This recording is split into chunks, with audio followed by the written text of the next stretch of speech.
Au Tchad, le droit de l'environnement, et même l'environnement tout court, reste presque toujours aussi mal connu et également méconnu, non point seulement des citoyens, mais encore et surtout des décideurs. Si cette situation est déconcertante, elle est par contre explicable.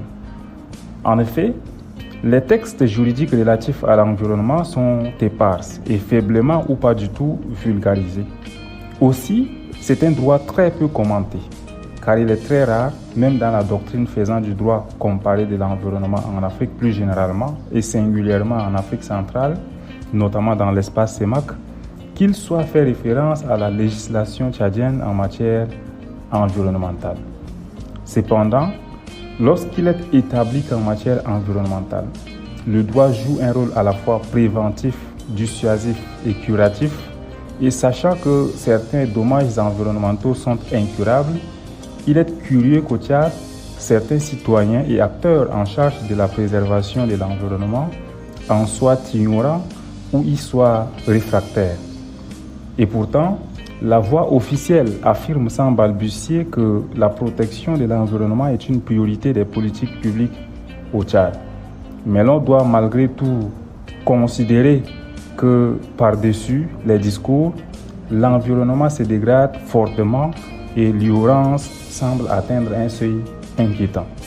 Cette réalité, au-delà du domaine environnemental, est valable pour le droit tchadien dans son ensemble, alors même qu'il est impérieux que toute la collectivité nationale connaisse les lois de la République qui créent à son égard et à celui de chacun de ses membres des droits et obligations.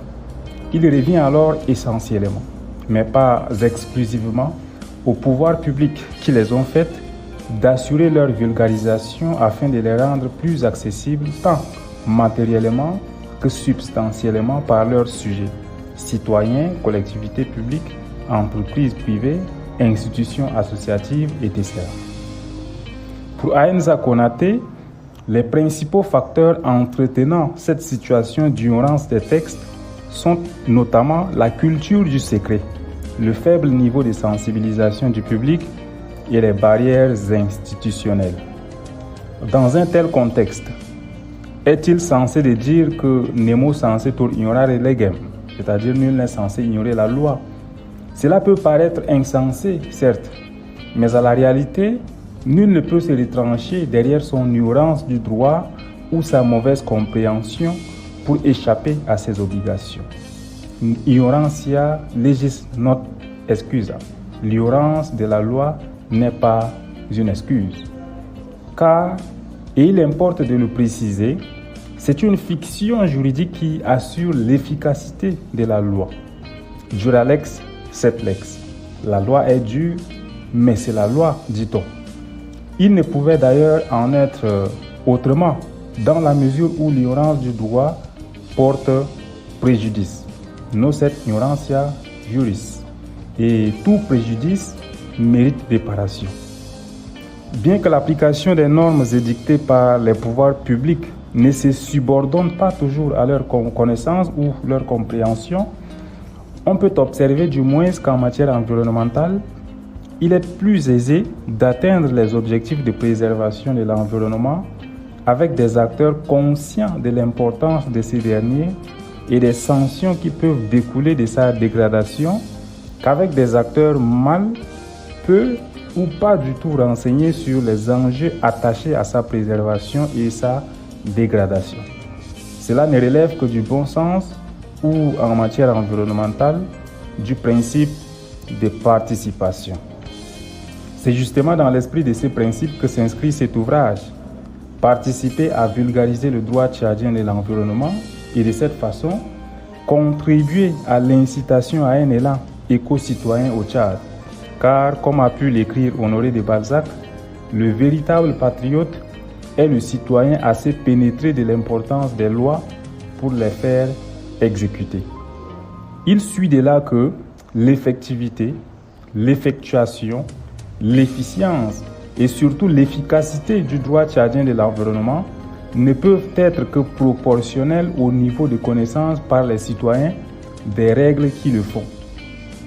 Toutefois, Le présent ouvrage ne consiste pas à faire l'inventaire de tous les textes relatifs à l'environnement au Tchad.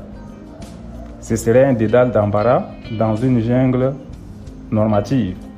D'aucuns, plus incisifs, parleraient même d'une chienlit normative. Il n'est pas non plus une étude sectorielle du droit tchadien de l'environnement. En revanche, cet ouvrage propose de faire une étude systémique en donnant une vue panoramique de l'architecture du droit de l'environnement au Tchad, tout en mettant l'emphase sur sa mise en œuvre. Pour dire plus, ce n'est pas un traité du droit tchadien de l'environnement, mais plutôt les prémices de ces droits. C'est une véritable et modeste antichambre ou contrefort des études futures plus sectorisées et approfondies. Puisse l'idée de participation guider chacun dans la lecture de cet ouvrage.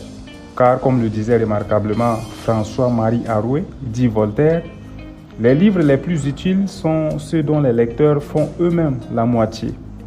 Ils étendent les pensées dont on leur présente le germe, ils corrigent ce qui leur semble défectueux et fortifient par leur réflexion ce qui leur paraît faible.